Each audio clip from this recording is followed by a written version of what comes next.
Hello, hi guys! Magandang hapon sa inyo lahat. This is Shimpa Masagari Channel, a faith healer, also tarot reader. So ngayong hapon, natatigan natin ang nagsasabihin sa inyo ng ating mga gabay. This is weekly gabay for the month of October 25 hanggang October 31 for the sign of Capricorn. So, Capri, welcome to my channel. Ano kaya ang messages, advices, and spirit guides ang ating masasagap for today's video? Kanina naman kayang energy or kaganapan sa buhay ng mga Capricorns ang ating mahagilap. So, guys, this reading is a general reading lamang, hindi lahat makaka-resonate. Kung hindi lamang po makaka-relate sa inyo, comment down below kung kaninong energy ang ating nasagap. And of course, don't forget to like and subscribe my channel and hit notification bell for more videos update. And of course, guys, maraming salamat po sa walang sawang pagsuporta sa aking channel, lalo-lalo na hindi nag-skip ng adsaway pagpalain kayo ng Diyos at may kapal 60 diglig nag-uumapaw ang bumalik sa inyong biyaya. And of course, umpisahan na natin ang laban. Angel Spirit Messages for the sign of Capricorn. Kanda, pasabog. Oh my God. There's a Five of Pentacles. Some of you guys, there's a financial loss. Or baka lumalakas ang gastos nyo or something. Or may mga bagay na nawala sa inyo. Sa resource of income. O nagkaroon ng mga pagkatumal or bankruptcy or something na nagdala sa inyo ng kumbaga, kagipitan. And of course, there's a higher path as a lesson learned, no? Kumbaga, may mga bagay na natutunan dapat kayo dyan, no? Kasi, hindi kayo, kumbaga, naging padalos-dalos na at the same time, parang hindi nyo, kumbaga, napanghawakan ng maayos ang finances nyo, no? Kumbaga, mas lumakas ang palabas kaysa papasok ng no?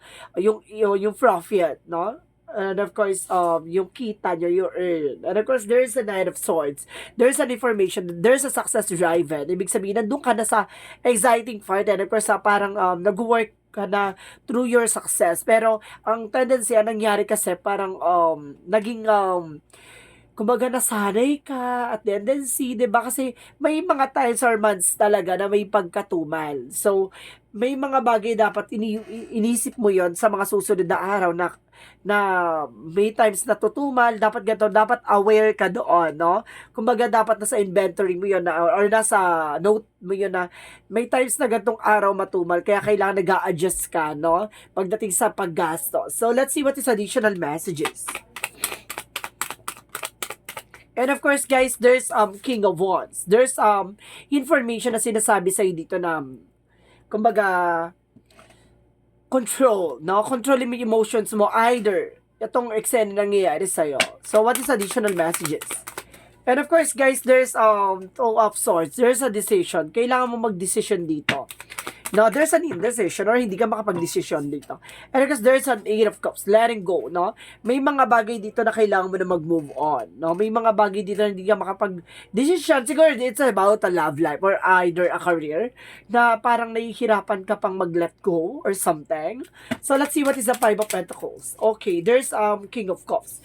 There's a devoted and supportive person. May taong tutulong sa'yo, no? Para maka-recover ka or para bangon kang muli. So, let's see what's the Hierophant.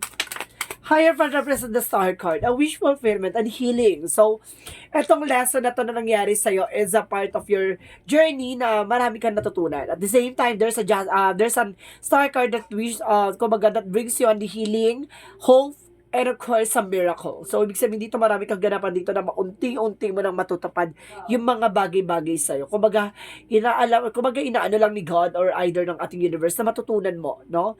Kung paano mo siya lilimitan at pangahawakan, no? Let's see what is the Knight of Swords. Knight of Swords represent the Queen of Cups, healing. So, sinasabi sa'yo dito, there's a success driver na magkakaroon ka ng healing kasi nadapa ka na sa mga bagay-bagay na nangyari sa'yo, naalaman mo na kung ano yung pagkakamali mo. No? And of course, alam mo kung paano bumang kasi nagkaroon ka na ng panimula no? Nagsimula ka na alam mo na kung paano mo simulan. Nga lang kasi may mga flaws lang talaga or may pagkakamali ka lang talaga na minsan hindi talaga inaadya, no? So sinasabi sa'yo dito na be wise and be practical, no? And of course, there's a King of Wands. What is the King of Wands? And of course, guys, there's Queen of Swords, no? Bigger feature. Ito yung dapat lagi mo isa lang alang. Yung lagi mo titigan yung disadvantage and advantage ng mga bagay-bagay bago ka mag-take ng action para at the end of the time wala kang regret, walang doubt or something na mangyayari, no? So what is the Two of Swords? Two of Swords represent the tower moment. There's a sudden changes, no? May mga bagay na magaganap dito na kailangan mong pagdesisyon as soon as possible. May mga bagay na masisira, may mga bagay na mabubuo. So, you need to take an action. So, what is the Eight of Cups? What is the Eight of Cups? There is the World card. Some of you let go, no? May mga bagay na maaaring makaalis ka na sa sitwasyon by land or by water, by air. Sinasabi sa'yo dito na may alis ka, no? May iba, kumaga makakapangibang bansa ka or makakaalis ka dyan sa situation. And because there is a Seven of Pentacles na magdadala sa'yo ng harvest time. Kumaga magdadala sa'yo ng profit or additional resource of income mo. So let's see what is the Five of Pentacles and the King of Cups. What is the Five of Pentacles and the King of Cups? There's a Five of Wands. So, ibig sabihin dito, kumbaga nagkaroon ka ng conflict pagdating sa pagtitiwala at pagkakaroon ng, kumbaga, paggastos or something. No? Sinasabi sa'yo dito, magtiwala ka sa sarili mo, magtiwala ka either no, sa ginagawa mo. Kailangan magkaroon ka ng collaborations and of course, teamworks.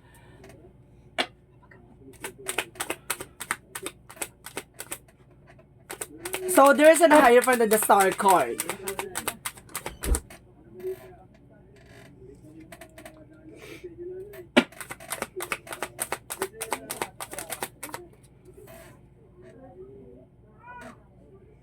There is a full card. No? There's a leap of faith, no? Kung magtiwala ka sa process and progress, and kung wag ka magtitiwala sa nangyayari sa'yo, no?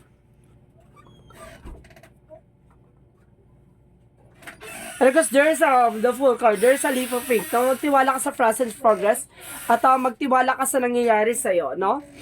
At the same time, sinasabi sa'yo dito na, kumbaga, there's a new beginning coming in for you. At the same time, there's an healing. Kumbaga, kailangan mo lang talaga pagdaanan. Kasi there's a lesson, and because there's a step-by-step or something preparation. Something na, kumbaga, pagdadaanan mo talaga yung nangyayari. And of course, there's a Four of Wands. There's a celebration coming in for you. Now, may celebration dito na magaganap na magdadala sa'yo sa tagumpay, no?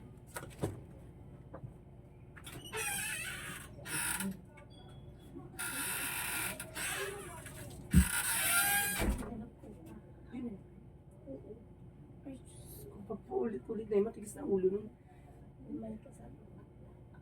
Yung bata, yung tinalo, wag mo nga rin yung makakop. Okay, there's a Four of Wands. There's a celebration, no? May celebration dito. Sinasabi sa'yo dito, magkakaroon ka ng healing. At kumaga, there's a twin flame energy, no? May twin flame din dito na sinasabi na magkakaroon ka ng homecoming, something na celebration. And of course, there's a King of Wands and of course, the Queen of Swords.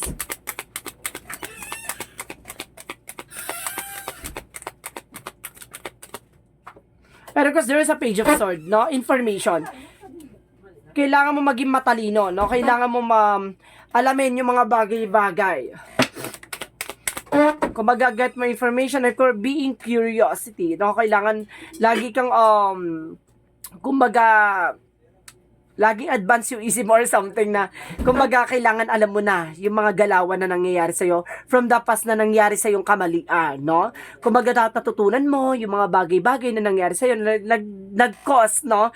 Ng either ng financial loss or bankruptcy or pagkawala, no? Ng mga bagay na pinaghirapan mo. Kumbaga, unti-unti kasi yan, hindi naman yan mabibigla. Pero ang nangyari kasi, kumbaga, nabigla kasing, kumbaga, nalimas kasi dahil dun sa maling paggamit mo ng pera, no? Kumbaga, either baka mahilig kang bumili ng kung ano-ano or something na kumbaga naging sunod-sunod yung mga pagbili mo or pag-order mo ng kung ano-ano. So, sinasabi sa dito, kailangan maging kumbaga, mas mag-savings ka, no? Ay, kapag alam mo naman yung mga bagay na hindi mo naman kailangan, wag mo munang bibilin. So, of course, there's King of Sword na be wise and be practical. Kailangan maging practical ka dito at magdesisyon ka sa sarili mo na, kumbaga, babaguhin mo na yung mindset mo, babaguhin mo na yung perspective mo, babaguhin mo na yung thoughts either mo, no? Kumbaga, let's see what is the Eight of Cups and of course, the Word card and the Seven of Pentacles. And of course, there is a Queen of Wands. confident, no? Magkaroon ka din ng confidence sa sarili mo, no? May mga bagay kasi na parang natatakot ka, baka mag-fail ulit or something. So, kailangan mo mag-risk or mag-take ng risk. Or sinasabi sa'yo dito, guys, kung gusto mo mag-ibang bansa, ilaban mo. Kasi, there's an, tendency talaga na may travel ka, and of course, there's a profit. Maaaring kumita ka talaga dyan ng pera. So, let's see what is the outcome. Ang pinaka-outcome is the Four of Swords. Listen to your intuitions. Listen to your gut feeling. No? Makinig ka sa nararamdaman mo. Additional messages. And of course, there's the Magician. There's a manifestation. Na may mga bagay na mamamanifest ka dito. May mga bagay na may sasakatuparan mo at magagawa mo. And of course, there's the Sun card. There's a pure positivity. Magkakaroon ka ng pure positive outcome dito. No? So, let's see what is the Love Oracle card. What is the Love Oracle card? There is a kisses. Some of you guys, may taong, kumbaga, there's an unconditional love. Or something na, kumbaga, may gusto sa'yo. Or, and of course, something, parang there's some falling in love. Ganon. Yung kinikilig ka. Ganon. And of course, there is a stab in the back, no? Tingnan mo, may pagkilig, tas may atake dito ng, no? Kumbaga, may nagbabackstab. Or, mayroong humakarat or may lalande or may susubukang lumatek or something na gano'n. Kumbaga sinasabi dito, there's a shocking attack na biglaan, no? Kumbaga kailangan mag-aware ka. Kung may asawa ka, pag-ingatan mo. Kung may partner ka, bantayan mo. Char. So sa bagay, di ba, kahit anong bantayin mo, kung lalandi o haharat, no? Wala ka na magagawa dyan kung yung mga taong lalapit talaga is, so, maging, ka na lang, no? Maging wise, and of course, maging practical. And of course, there's a shadow side. There's a moon card, and of course, there's a truth reveal. No? May mga bagay na malalaman ka dito. So, what is additional messages? And of course, guys, there's a spy watching you. And of course, sinasabi dito na mayroong taong sumusubaybay sa'yo, no?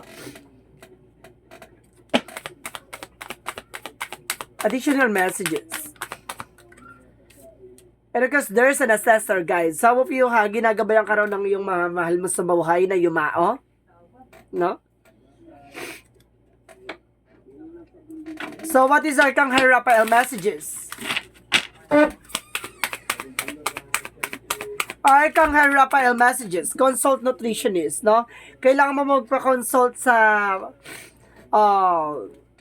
kailangan mo magpa-consult sa doktor, no? Baka tumataba ka or kailangan mo mag-diet or something, or baka pumapayat ka, no? Kumbaga, there's a weight and loss, no? So, sinasabi sa'yo dito, dapat nagpapatingin ka at nagpapacheck ka rin, no? Kapag alam mong may something na nararamdaman ka na. And of course, sinasabi dito sa'yo, there is Earth, learning how to be human, the word but not of it. Ibig sabihin dito, sa mundong ginagalawan natin, no, talagang mayroong up and downs na nangyayari. So, kailangan mo lang sabayan or something na kailangan mo lang matutunan yung mga pagkakamali. So, let's see what is the energy. Let's see what is the energy. Energy represent the door to romance. So, may pintuan talaga sa'yo para sa mga pakilig or something, no, na magmamahal sa'yo or something na makakasama mo in the near future or hanggang dulo. And because there's a walking away, may mga bagay na kailangan mong pakawalan at may mga bagay na kailangan mo i-let go. Either your fear, your rejections, your failures, no? So, let's see what is the Monsology. Monsology represent balance, spiritual, and practicality. Kailangan mo maging balance. Balancing in all the time. And a new start is coming. No? Malapit na roon simula ng pagbabago. So, let's see what is the Jesus loving quotes. What is the Jesus loving quotes? Let your light so shine before men that may see your good works and glorify your Father which is in the heaven. Ibig sabihin dito, kumbaga magsilbing liwanag ka sa ibang tao, magsilbing liwanag ka sa bagay-bagay na pinagdadaanan mo. Kumbaga lahat ng mga bagay na ginagawa mo, magre-reflect lang din yan sa'yo. So, ibig sabihin dito, kailangan magpasalamat ka sa lahat ng mga natutunan mo, lahat ng mga nararanasan mo, kasi it's a part of your journey na lahat ng yan ay malalaman mo, lahat ng yan ay matututunan mo, no? knowledge, experiences, kumbaga, diyan ka patatagtagin at diyan ka, kumbaga, pagyayabungin, no? Let's see what is additional messages. Because there's a career change, no? Kailangan mo nang baguhin yung career mo. Either yung business mo, ganon, or trabaho mo. So, let's see what is Archangel Michael messages. Archangel Michael messages represent the touch from the situation. Kailangan mo nang kumawala sa sitwasyon and sense of humor. So, kailangan laging optimistic ka or kailangan titignan mo yung both side of the situations. Kailangan na maging ka, kumbaga sa lahat ng pinagdadaanan mo, marunong ka pa rin lumiti, no? At marunong kang sumabay sa agos ng eksena. And of course, pay attention to your dreams. No, kung gusto mo may sa katuparan yung pangarap mo, tumutok ka sa goals and of course, ambitions mo. No? Hindi mo kailangan ng mga manggugulo sa'yo or something, distractions. So, let's see what is the Romance Angels. And of course, the trust, diba? Magtiwala ka kung para sa'yo. Kung ibibigay ni God yung para sa'yo, ay para sa'yo, no? Having faith, no? So, let's see what is the chakra. There's a gossip. Some of you may stalk. Ibig sabihin, there's a stalking, spying, no? And of course, there's a gossip. Ibig sabihin, maraming chismosa may or maraming marites, no? And of course, guys, there's expansion, no? Parang pinapalawak dito ang kaalaman mo or pinapalawak dito ang information sa. And of course, there's a perfections, no? Kumaga may mga bagay na kailangan mong pagmasdan or tignan, 'di ba? Baka may mga bagay o pagkakamali ka nagagawa, 'di ba? And of course, let's see what is additional messages. And of course, there's a grip, no? May mga bagay sa buhay natin na hindi na natin mababalik, no? Kumbaga, it's a part of opportunities yon. And of course, appreciate mo yan. Na dapat natututunan mo yung mga bagay-bagay. Kumbaga, lahat na nangyari sa'yo, lahat ng mga pagkakamali, kumbaga, it's a part of opportunity. Pero, dapat nagkakaroon ka ng lessons dyan. And of course, there's a denial. Kumbaga yung takot mo, no? I-replace mo daw yan ng insight of awareness. And at the same time, there's a freedom na palayain ang kaisipan, palayain yung sarili mo sa kalungkutan at kabiguan. No? Bigyan ng kaligayahan ng sarili mo, no? Sa lahat ng pinagdadaan mo, magtiwala ka. Ibibigay sa'yo ni God yung mga bagay na alam niya makakatulong sa'yo kahit na ang sakit-sakit na. No? And of course, there is the Sun card. There's a illumination by growth and God energy. No? Parang there's a pure positivity na ibibigay sa'yo dito na at the end of the time, kumbaga magkakaroon ka ng success, no? And of course, there is kitchen by creation. Kumbaga, ikaw ang mag-create ng sarili mo at ikaw din makakagawa ng paraan para makasira ng buhay mo. So, ibig sabihin, nasa sa'yo, excuse me, nasa sa'yo yung way kung paano mo gagawin or paano mo pauunlarin yung sarili mo. Nasa kamay mo and you are being a creator of your own destiny and history. So, let's see what is the angel's number. And of course, there's a 14. There's an I am practical. So, sinasabi dito maging practical ka. You have an open-minded and always up to the try something new. Yet are you wise enough to stop and not think before you jump into things. This is a pragmatically approach help ensures you time, attention, and the efforts, and of course, and meaningful. So, ibig sabihin dito, kumaga maging practical ka sa lahat ng kaganapan sa buhay mo, even your actions, no? And of course, sinasabi dito, there's a beyond limitation. Let's see. Today, I exceed my own expectation. I open my consciousness to the infinite. There are no limitation. There is no end. Everything is unfolding to the continuous now. Therefore, I open my thoughts towards a border, horizon. I look beyond my perceptions of reality, beyond all barriers created from my own beliefs and fears. I am now open to new possibilities. So, ibig sabihin dito, kumbaga maniwala ka sa mga posibilidad na mangyayari sa'yo in a good way, no? Kumbaga, yung thoughts mo lang, and of course, yung paniniwala mo lang, ang magdadala sa'yo, or yung mga bagay na kinakatakutan mo, is an illusions, no? Kumbaga, gumawa ka ng paraan, paano mo ma-motivate, or magkakaroon ka ng consistency, paano mo maiaangat yung sarili mo, maaangat yung sarili mo dun sa pagkabigo or pagkalugmok or pagkasira ng mga bagay-bagay or pagkawala ng kung ano man ang meron ka. So, ibig sabihin, ikaw ang mag-aangat, ikaw din ang magbabangon, i-surrender mo lang kay God lahat ng bigat ng pinagdadaanan mo kasi hindi mo na yung mabibitbit at hindi mo na yung madadala bagkus bitawan mo lahat ng bigat, no? So, guys, This reading, legal. Okay guys, this reading is a general reading lamang, hindi lahat makaka-resonate. Kung lamang pa makaka-relate sa inyo, and comment down below kung my goodness, kung kaninong energy ang ating nasagap. Maraming salamat. This reading is a weekly gabay for naman of October 25 hanggang October 31 for the sign of Capricorn. Maraming salamat Capricorn for your wonderful reading. And see you in the next video. Bye-bye and mabuhay. Pasensya na kayo guys. My goodness.